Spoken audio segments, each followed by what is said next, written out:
Hello everyone, welcome back to another video from Self-Sufficient Mama.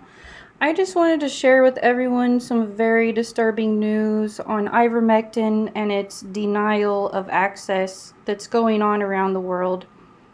I found a few articles that I wanted to read to you guys. For those of you that have access to healing, just know that you are very blessed because many people all over the world aren't so fortunate.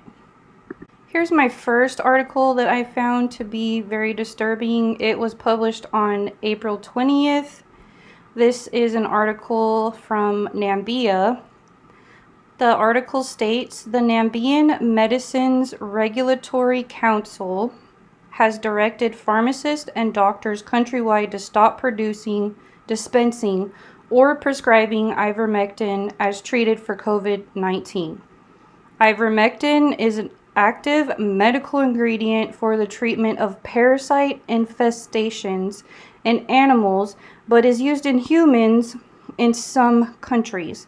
It is used in Namibia strictly as a veterinary medicine to prevent and treat parasitic worms in animals. In Namibia, some doctors, patients, and pharmacists are using ivermectin, saying that they have witnessed results. The Namibia Medicines Regulatory Council has banned it for the use of human use, even though some other people, doctors, patients, are reporting that it has had positive effects and has protected them from COVID. They have stopped it in its tracks and they are not supporting it. My second article here was published today in the Philippines. Due to insufficient science evidence, the Department of Health, the DOH, and the Food and Drug Administration today reiterated that they do not recommend the use of antiparasitic drug ivermectin for the treatment of the coronavirus disease. But in another article that I found on April 22nd in Manila, a third hospital has been granted a compassionate special permit to use the antiparasitic drug ivermectin as a treatment for the coronavirus disease. The Food and Drug Administration confirmed on Thursday, so that was the Thursday of that week.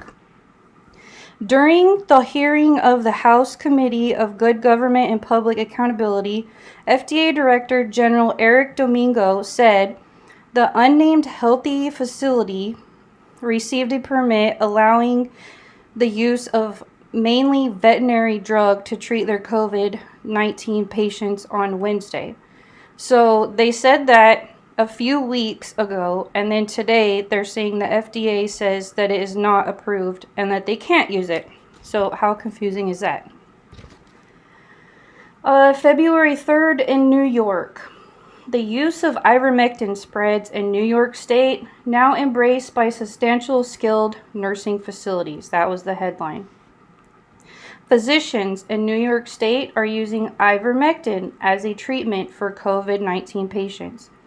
Dan Herbeck with the Buffalo News reports that although obviously Dr. Paul Shields cannot make any claims about the FDA-approved drug for treating COVID-19, the medical director for 7 skilled nursing facilities does believe it to be remarkable in that it appears to have helped 80 out of 90 of his patients recover at the Elderwood nursing home.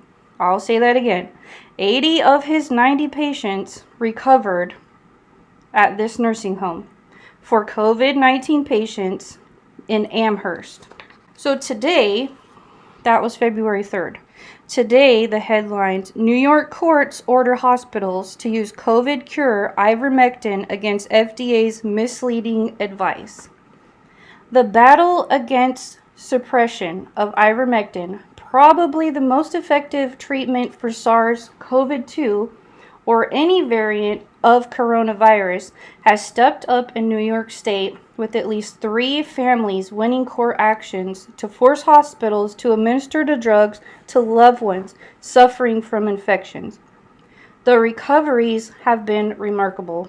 The court actions fly in the face of Biden administration's Federal Drug Administration, which has issued a blatantly dishonest statement that ivermectin can be very dangerous. Oh sure, if you take a livestock level dose of ivermectin, squirt it on your back like a bull, and you could die.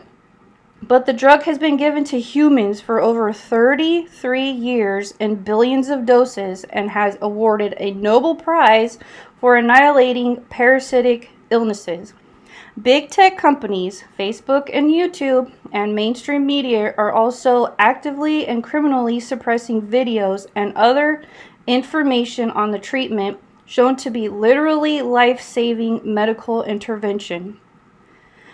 Pfizer has also, Pfeiffer has also reported on the Yale University professor and renowned cancer research Dr. Alessandro Santin, who has studied the COVID-19 literature and treated several dozen patients.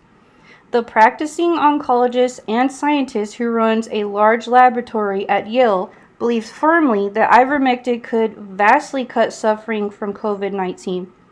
How about that for a story for BBC, CBS, NBC, ABC, CNN, etc.? But not all media is willingly blind to save life-saving truth. This article is long. I'm going to cut it off there. Bottom line is, obviously, the social media is not passing this along. The FDA is not supporting it. The Biden administration is not supporting it. But we know that it works and it is safe. All right, April 26th in India. Envoys says India is willing to export ivermectin to the Philippines. Now, this is an article from the Philippines in Manila. Amid debates on whether or not Filipinos should be allowed to take ivermectin, a Philippine ambassador said that India is willing to export the controversial drug to the Philippines, explaining that ivermectin has been a staple in its COVID-19 treatment since last year. Ivermectin has been used here in India since last year as part of the medical kit being given by hospitals, said Philippine ambassador to the Republic of India, Ramon Bagasting Jr. in an interview over ABS-CBN's teleradio. He also said that it is one of the medicines several hospitals in India give to treat mild cases of COVID-19, part of the other essential medicines like cough syrup, vitamin C, zinc, etc. The ambassador then called on the Food and Drug Administration to allow the use of ivermectin in the country, both for treatment and for prophylaxis. Basically, he's asking the FDA to allow this. They're not allowing it. It's been FDA approved for over 33 years. It's been used internally and externally, and they are falsely claiming that it is harmful. So the World Health Organization said prescribing ivermectin without significant evidence of its efficacy against COVID-19 is harmful, since it would give false confidence to the public. So who is saying that ivermectin is harmful to us because it gives false confidence? Okay, I don't know really what to say about that. The fact of the matter is, ivermectin is an FDA-approved drug. It is safe. So why not give it to people if there's a possibility it could save lives? I don't even know why this is even a question. Alright guys, thank you for joining me today. Let us know what's going on in your areas. I want everyone to stay safe and stay healthy. Until next time. Thank you for watching, guys.